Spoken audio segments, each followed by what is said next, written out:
직선제 개헌이 이루어진 이후 40년간 한국은 민주주의와 경제의 발전을 이루어 왔습니다. 대통령이 누구냐에 따라 발전의 속도나 질의 차이가 있었겠지만 발전의 대세는 큰 문제가 없었습니다. 하지만 지금은 세계 10대 선진국으로 올라온 상황에서 정체되거나 잘못되면 후퇴할 가능성이 있는 국내외적 위기 국면이란 점에서 대통령 선택이 대단히 중요해졌습니다. 이런 시기이기에 한국 역사에서 가장 위대한 왕으로 존경받는 세종대왕과 역대 대통령을 통해 최고 지도자의 선택 기준을 찾아본 이 책은 더욱 의미가 있습니다. 모두가 존경하는 역사적 인물인 세종의 기준을 통해 선거 때마다 정보 홍수 속에서 감정에 휘둘려 불확실한 선택을 하지 않는 지혜를 만들어줍니다. 앞으로도 한국에서 대통령제가 유지되는 한 지속적으로 대통령 선택의 기준을 밝혀줄 것입니다.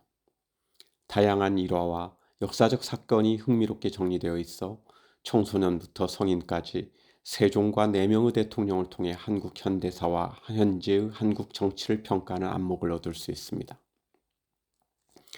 플라톤이 말하는 철인이 되지는 못해도 세종처럼 생각하는 지혜로운 한국인 유권자로서 세상을 바꾸는 주체가 되는 데 도움이 되기를 바랍니다. 책의 주요 내용으로는 1장에서는 구체적으로 한국의 단기적 목표 국가를 제시했습니다. 미중 패권 경쟁 하에 처해 있는 한국의 상황, 내부적으로 큰 갈등과 대립을 겪는 한국 정치 사회의 과제를 제기합니다. 2장과 3장에서는 세종의 재위 기간 32년에 대해 품성과 정책을 각각 6가지 기준으로 나누어 구체적으로 살펴봅니다.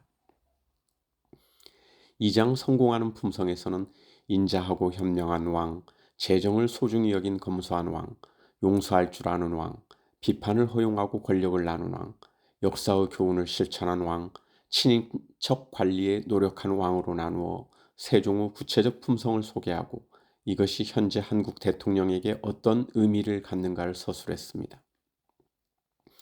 3장 정책의 성공에서는 전쟁을 막고 국민을 지키다, 정치 세력 간 갈등 조정을 잘하다, 과학기술로 경제발전에 노력하다, 교육으로 국민을 도전하게 하다, 과학과 학문을 발전시키다, 인권과 생명 지키기에 노력하다로 나누어 세종의 중요한 정책을 서술했습니다. 더불어 이러한 정책이 현재의 한국에서 갖는 의미와 과제를 정리했습니다. 4장에서는 세종의 품성과 정책을 살펴본 각각 6가지 기준을 한국의 대표적 대통령 4인 이승만, 박정희, 김영삼, 김대중 대통령에게 적용하여 평가했습니다. 4명의 대통령 임기 40년을 세종의 관점에서 평가해 봄으로써 현대 한국 대통령이 갖추어야 할 품성과 정책 과정을 생각할 수 있도록 했습니다. 책의 제목은 대통령 선택, 세종에게 묻다입니다. 필자는 이주철, 전기 역사가이며 현재 고려대 아세아문제연구원 연구위원입니다. 전직은 KBS 연구위원, 북한대학원 대학교와 전북대학교 겸임교수, 고려대, 경희대, 서강대, 이화여대 등에 출강했고 역사문제연구소 연구원이었습니다. 통일부 정책자문위원회 위원이었고 EBS 라디오 열린교실 역사여행 패널이었습니다. 학력은 고려대 철학과 졸업, 고려대 대학원 석사와 박사, 경남대 북한대학원 박사입니다.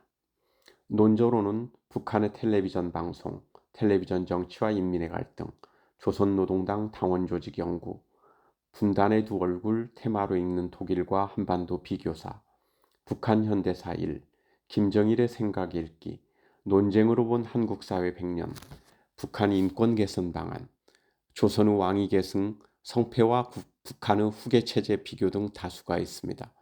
위의 논전은 단독 저서와 공저가 섞여 있습니다.